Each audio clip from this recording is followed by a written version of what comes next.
Hello hi నమస్తే నేను అరుణ welcome to Aruna's kitchen. ఈరోజు ఎంతో టేస్టీగా పొడి పొడిగా సగ్గుబియ్యం కిచడి ఎలా చేసుకోవాలో ఈ వీడియోలో చూపిస్తాను. వీడియో స్కిప్ చేయకుండా ఫుల్ రెసిపీ చూడండి. నేను చెప్పే 4 టిప్స్ ఫాలో చేస్తే మీరు కూడా తప్పకుండా ఈ రెసిపీ అనేది పర్ఫెక్ట్గా చేసుకుంటారు. చాలామంది ఉపవాసాలు చేసినప్పుడు సగ్గుబియ్యం కిచడి అనేది చేస్తారు, కానీ చాలామంది అంటుంటారు ఇలా అతుక్కుంటుంది, మెత్తగా అయిపోతుంది అని చెప్పి. ఈ 4 టిప్స్ మీరు ఫాలో చేసుకొని ఈ రెసిపీ చేసుకుంటే పర్ఫెక్ట్గా వస్తుంది అన్నమాట. టిప్ నెంబర్ 1 ఏమో మనం సగ్గుబియ్యం సెలెక్ట్ చేసుకోవడము. మీడియం సైజ్ అనేది తీసుకోవాలన్నమాట. సగ్గుబియ్యంకి 3-4 టైప్స్ ఉంటాయి సైజులో. మీడియం సైజ్ తీసుకుంటే రెసిపీ అనేది పర్ఫెక్ట్గా వస్తుంది.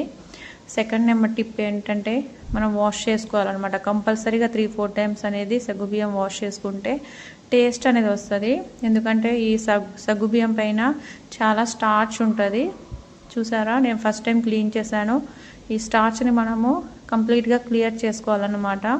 ఇప్పుడు నేను 3rd టైం క్లీన్ చేస్తున్నాను. క్లీన్ చేసిన తర్వాత కూడా మొత్తం క్లియర్ చేసుకొని మనం నానబెట్టుకోవడం వల్లనే పర్ఫెక్ట్గా వస్తుంది రెసిపీ. బిఫోర్ నానబెట్టక ముందే చేసుకుంటేనే సగ్గుబియ్యంని మనం కొంచెం చేత్తో రఫ్ చేయగలుగుతాము. ఎప్పుడైనా ముందే క్లీన్ చేసుకోవాలన్నమాట. నానబెట్టిన తర్వాత చేయలేము, అదంతా వాటర్ అబ్జర్వ్ చేసుకొని మెత్తగా అయిపోతుంది కదా.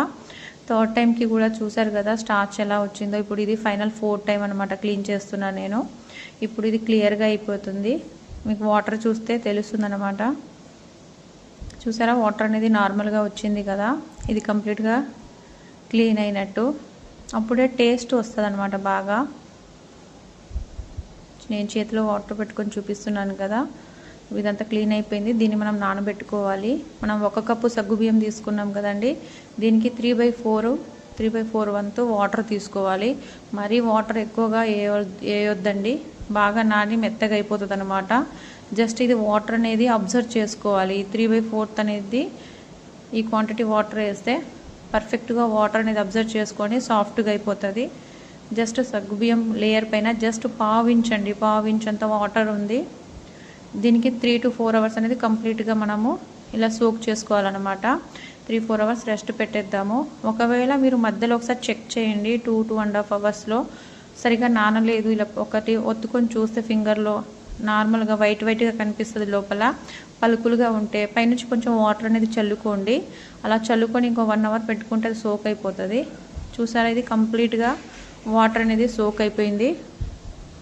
చూసారు కదండి, చాలా సాఫ్ట్గా కూడా అయింది. మీకు చూపిస్తాను నేను.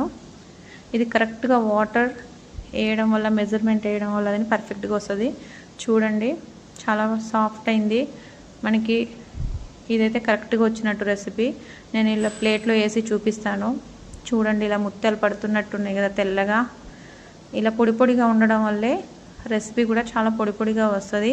మరీ ఎక్కువగా వాటర్ పీల్చుకొని అదంతా వాటర్ అబ్జర్వ్ చేసుకుంటుంది కదా, మనం తర్వాత కిచడి వండేటప్పుడు వాటర్ రిలీజ్ చేస్తుంది అనమాట. దీనికి మనం 1 పొటాటో తీసుకున్నాను, 4 పచ్చిమిర్చి, చిన్న అల్లం ముక్క అండి. ఇది పర్ఫెక్ట్ కిచడి రెసిపీ. ఉపవాసం ఉండే వాళ్ళైతే దీంట్లో ఏది వేయకూడదు, అది స్కిప్ చేసేయవచ్చు. నేను కొన్ని వేరుశనగలు ఇలా వేయించుకున్నాను. ఈ ఆలు అనేది బంగాళదుంపని మీరు ఉడికించుకొని కూడా కొంచెం పెద్ద పీసెస్గా కూడా కట్ చేసుకోవచ్చు అన్నమాట. నేను ఇలా డైరెక్ట్గానే చిన్న పీసెస్గా కట్ చేసుకుంటున్నాను. ఒకవేళ మీరు ఆలు ఉడికేటప్పుడు ఉడకలేదనుకోండి, మీ టెన్షన్ పడవలసిన అవసరం ఏం లేదు. జస్ట్ ఒక వాటర్ జల్లు వేసి ఈ వాటర్ అంతా కుక్ అయ్యేంత వరకు కుక్ చేసుకోవచ్చు. అందుకే నేను నాకు అలవాటు అయింది కదా అని చెప్పి నేను డైరెక్ట్గా ఆలు ఇలా పచ్చి ఆలునే కట్ చేసి వేస్తున్నాను. అందుకే చిన్న పీసెస్ కట్ చేస్తున్నాను అన్నమాట. సగ్గుబియ్యం అనేది హెల్త్కి చాలా మంచిదండి. డైజెషన్స్ కానీ, ఉపవాసంలో ఉన్న వాళ్ళు తింటే ఇది స్టమక్ అనేది ఫుల్గా ఉండి కొంచెం ఆకలి లేకుండా ఉంటుంది, ఎనర్జీ కూడా ఇస్తుంది అనమాట. వెయిట్ లాస్ అవ్వాలనుకునే వాళ్ళు సగ్గుబియ్యం రెసిపీ అనేది చాలా రెసిపీస్ ట్రై చేయవచ్చు. రిజల్ట్ బాగా వస్తుంది, మన హెల్త్కి కూడా చాలా మంచిది. ఇలా పచ్చిమిర్చి అనేది నేను రౌండ్గా కట్ చేసుకున్నాను. అల్లం ముక్క అనేది కూడా ఆప్షన్ అండి. ఇది తినేటప్పుడు మంచి ఫ్లేవర్ అనిపిస్తుంది అనమాట. చిన్న పీసెస్ కట్ చేసుకొని వేస్తున్నాను. మీరు ట్రై చేయండి, ఇలా ఉపవాసం కాకుండా ఇలా ఒకసారి ట్రై చేయండి, చాలా టేస్టీగా ఉంటుంది. ఉపవాసాలప్పుడైతే మీకు ఏది వేసుకోకూడదో అది స్కిప్ చేసేయచ్చు. నేను వేరుశనగలు ఇలా రోస్ట్ చేసుకున్నాను కదండి, దాంట్లో పొట్టు తీస్తున్నాను. ఇది ఒక టిప్ అన్నమాట. చాలామంది కిచెన్ ప్లాట్ఫామ్ అంతా పాడవుతుంది వేరుశనగ పొట్టు తీస్తే ఇలా అలా అంటారు కదా. ఇలా జల్లెడ గంట ఉంటుంది కదా మనకి, దాంట్లో ఇలా కొంచెం ప్రెస్ చేస్తే పైన పొట్టంతా కింద ఈజీగా క్లియర్ అయిపోతుంది. చూపించాను కదా, అలా క్లియర్ అయిపోతుంది అనమాట. ఇప్పుడు మనము పోపు పెట్టుకుందాము కిచడికి. నేను 1 స్పూన్ నెయ్యి తీసుకున్నాను. నెయ్యికి బదులు మీరు ఆయిల్ కూడా యూజ్ చేయొచ్చు. 1 స్పూన్ జీరా అండి. ఆ జీరా కొంచెం రోస్ట్ అయ్యాక గ్రీన్ చిల్లీ దీంట్లోనే కొంచెం ఫ్రై చేసుకోవాలి వీటిని. ఇది కొంచెం ఫ్రై అయ్యాక దీంట్లోనే మనము కొన్ని జింజర్ పీసెస్ కట్ చేసుకున్నాం కదా, అవి యాడ్ చేసుకుందాము. వీటిని కూడా కొన్ని ఫ్రై చేసుకుందాం. ఈ జింజర్ అనేది వేస్తే మంచి ఫ్లేవర్ అనిపిస్తుంది, చాలా టేస్టీగా కూడా ఉంటుంది. మీరు ఉపవాసాలు ఉన్నప్పుడు ఈ రెసిపీ కాకుండా నార్మల్ ఉన్నప్పుడు ఈ పర్ఫెక్ట్ రెసిపీ ట్రై చేయండి. ఉపవాసంలో ఉన్నప్పుడు మాత్రం ఏదైనా స్కిప్ చేసుకోవచ్చు మీరు, టేస్ట్ కూడా అంతే పర్ఫెక్ట్గా వస్తుంది. కొన్ని ఫ్రెష్ కరివేపాకు తీసుకున్నానండి. మళ్ళీ మనం ఆలు కట్ చేసుకున్నాం కదా, ఆలు యాడ్ చేసుకున్నాను. దీంట్లో ఒక పీసు పొడుగ్గా అయిపోయింది, మనం కట్ చేయలేదు, చూసుకోలేదు నేను. ఈరోజు కొంచెం నేను ఫాస్ట్గా కట్ చేస్తాను కదా, అందుకే మర్చిపోయాను. దీంట్లో కొంచెం రోస్టెడ్ చేసుకున్న గ్రౌండ్ నట్స్ వేసుకున్నాను. ఇవి కూడా కొంచెం మగ్గిపోతాయి అన్నమాట నెయ్యిలో. జస్ట్ మూత పెట్టేసి 2-3 మినిట్స్ అండి. 2-3 మినిట్స్లో ఆలు అనేది కుక్ అయిపోతుంది. అండ్ కొంచెం తిప్పుతూ ఉండాలన్నమాట మధ్య మధ్యలో, ఆలు అనేది అతుక్కుంటుంది కదా కడాయికి. ఇప్పుడు పైనుంచి సగ్గు బియ్యం వేసుకుంటున్నాం మనము. చూసారా సగ్గు బియ్యం అనేది ఎంత పర్ఫెక్ట్గా ఇలా తెల్లగా ముత్యాల్లాగా ఉన్నాయి కదా, చాలా బాగున్నాయి.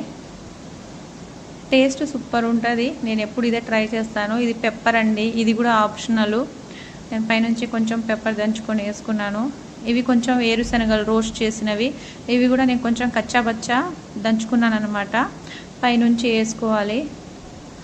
టేస్ట్కి తగ్గట్టు సాల్ట్ అండి, టేస్ట్కి తగ్గట్టు సాల్ట్ వేసుకున్నాను. వీటిని మొత్తం మిక్స్ చేసుకొని ఒక 2-3 మినిట్స్లో మనది సగ్గుబియ్యం అనేది రెడీ అయిపోతుంది. ఈ సగ్గుబియ్యం కిచడి మొత్తం ఇప్పుడు సగ్గుబియ్యం అంతా తెల్లగా కనిపిస్తుంది కదా, ఇది పర్ఫెక్ట్గా ఉడికిందంటే మొత్తం ట్రాన్స్లేట్గా అయిపోతుంది. జస్ట్ ట్రాన్స్లేట్ బాల్ టైప్లో అయిపోతుంది అనమాట. చూసారు కదా, ఆల్మోస్ట్ మన కిచడి రెడీ అయిపోయింది. మూత పెట్టి 2 మినిట్స్ అలా పెట్టేద్దాము. పైనుంచి లెమన్ డ్రాప్స్ అండి, ఓ ఫ్యూ డ్రాప్స్ అంతే. ఇది కూడా ఆప్షనల్. నేను ఇది కొంచెం జర్నీ ట్రావెలింగ్ అని చెప్పి చేసుకుంటున్నాను, అదే మీతో షేర్ చేస్తున్నాను. Perfect recipe. పైనుంచి గార్నిష్కి కొత్తిమీర వేసుకున్నాను. ఉపవాసం ఉన్న వాళ్ళు ఏది తినకూడదు అది స్కిప్ చేసేయవచ్చు. రెసిపీ మాత్రం ఇదే అండి. టేస్ట్ 100% గ్యారంటీ నాది, చాలా బాగుంటుంది. చూసారుగా రెడీ అయిపోయింది. ఇలా పొడి పొడిగా చాలా టేస్టీగా ఉంటుంది. ఇలా చేసుకున్నారనుకోండి, టిప్స్ ఫాలో చేస్తూ మీకు పర్ఫెక్ట్గా సగ్గుబియ్యం కిచడి అనేది వస్తుంది. నచ్చితే లైక్ చేసి షేర్ చేసి సబ్స్క్రైబ్ చేసుకోండి. మీరు ట్రై చేసి ఎలా వచ్చిందో నాకు కామెంట్ పెట్టండి. బాయ్ అండి.